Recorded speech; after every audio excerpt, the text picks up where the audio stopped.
Network Entertainment. Napanood mo na ba yung confession ni Liza Soberano? One of the most painful thing that she experienced was trying to please people. So in this episode, pag-uusapan po natin, are you a people pleaser or are you a God pleaser? Hi, I'm Chinkitan and you're listening to Chink Positive Podcast, where I aim to equip you to become wealthy and debt-free. Teaching you on how to save, budget, get out of debt, and invest. Let's get into the episode. Hi there, this is Chinkitan, your pambansang wealth coach. Welcome to Chink Positive Podcast.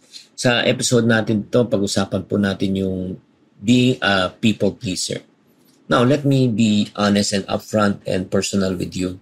Again, this is a safe space for us. Walang tama at maling sagot. And I want you to be honest.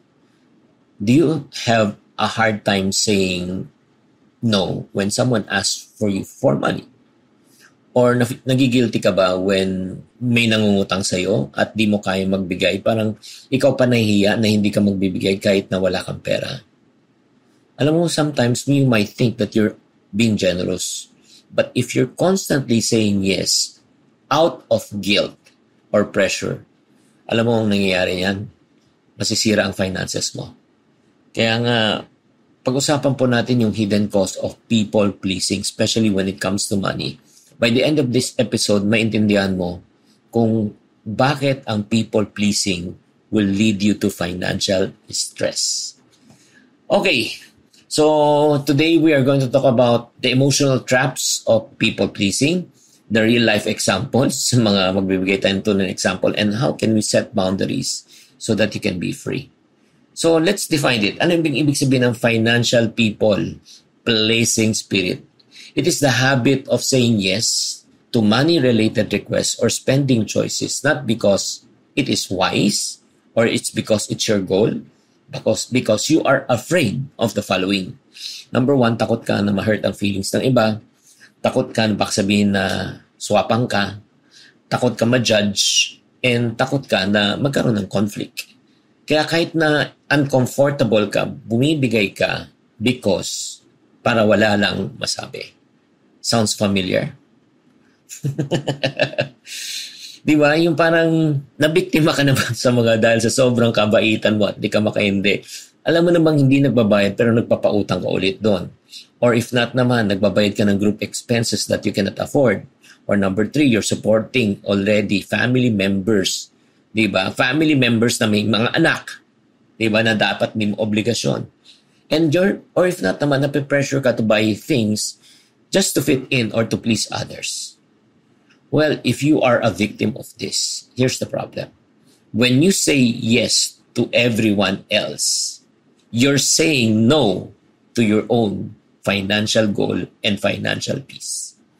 Ulitin ko, if you're saying yes to everyone else, you are saying no to your own financial goal and financial peace. Why? The reality is our income is limited but our expenses are unlimited.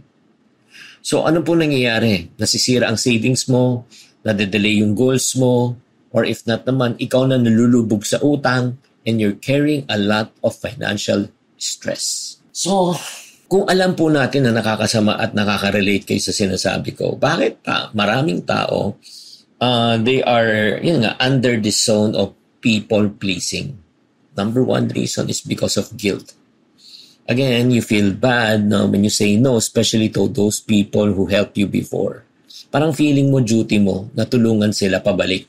Kahit na nasasaktan ka na, kahit na di mo kaya, kahit na lubog ka sa utang. Number 2, because of our family expectation, yung cultural expectations po natin, yung parang na-mindset na tayo, ikaw ang panganay, ikaw dapat ang bumuhat sa pamilya. Alam mo yung culture na utang na loob o obligasyon. O, di ba? Ay, nako. Patay tayo dyan. Number 3, bakit tayo hindi makahindi? The fear of saying no and conflict, di ba? Di ba? Parang baka sabihin nila, nagmamalaki na kami. Di ba? Or baka sabihin nila, greedy kami. Baka sabihin na mayabang kami. Ay, nako. Itong katotohanan, saying no doesn't mean to say that you're a bad person. It only makes you a responsible person. In reality, you cannot give what you do not have. And if helping others is destroying your own financial stability and financial wellness and peace, may problema ka. Now, so Chinky, ano na gagawin ko? Sige, let's talk about practical boundaries. Number 1, una, know your financial limits.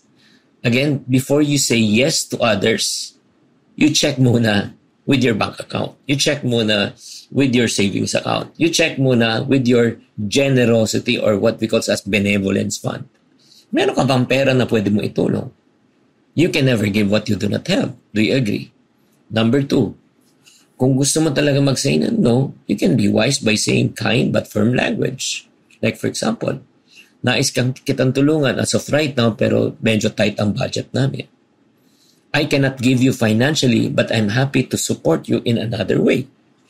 Do you need prayers? Do you need do you need help mentally, emotionally, support? Or if not, I can refer you to someone else. Step 3, huwag kang mag-yes agad. Delay your answer if you feel pressured. Kasi yun nga, sabi mo, pwede bang pag-isipan muna namin, pwede bang pag-usapan muna namin mag-asawa. This gives you space to make a clear, intentional decision instead of, yun nga, an impulse decision that you will regret. Does it make sense? Number 4, you focus always on the long-term impact. Ito bang tinutulungan mo dahil kailangan niya or tinutulungan mo dahil habit na niya? Diba? Pag naging habit na yan, you are already enabling them to be dependent on you. Ako naniniwala ko, real help comes when you really teach people to become responsible, not just giving them handouts. And number 5, let me encourage you, surround yourself with boundary-respecting people. Diba? Yung in other words, hindi ka lang mahalaga sa kanila tuwing may kailangan sila. Mahalaga ka rin kahit na wala silang kailangan sa inyo. Diba? Alam mo naman yung mga tinatawag nating user-friendly. Friendly sila pag may use ka, pero pag wala ka ng use, di na sila friendly. If someone, let me tell you this, if someone only values you because when you give them money, that's not love, that's manipulation. So, grabe to. Reminder lang, you can be generous without being financially reckless. You can be generous by being financially responsible, by taking care of yourself. So my friends, if you've been stuck in a cycle na you're pleasing other people, just like yung napanood ko kay Liza Soberano na talagang isang niya is people-pleasing siya. Saying no doesn't make you selfish. It just makes you wiser and stronger. Kaya nga sa week na ito, I want you to identify one financial situation where you've been always saying yes at your own personal, mental, emotional peace, nawawala na. Practice of setting boundary with confidence and kindness. Maraming salamat. Please share with me what are the things that you have learned. And I want to encourage you to visit my YouTube channel if you want other stuff that can really help you to change your mindset. Nako, you need to visit my Chink Positive YouTube channel. Thank you very much. God bless you all. As I always say, to every problem, there's always a solution. If you're not part of the solution, you're part of the problem. Always Chink Positive. Bye. The opinions of podcast creators, hosts, and guests are not necessarily reflective of the official stance of the Pod Network Entertainment, its hosts, or other network programs. The content created by the people behind the podcast is personal and not meant to harm any religion, ethnicity, group, organization, company, or individual.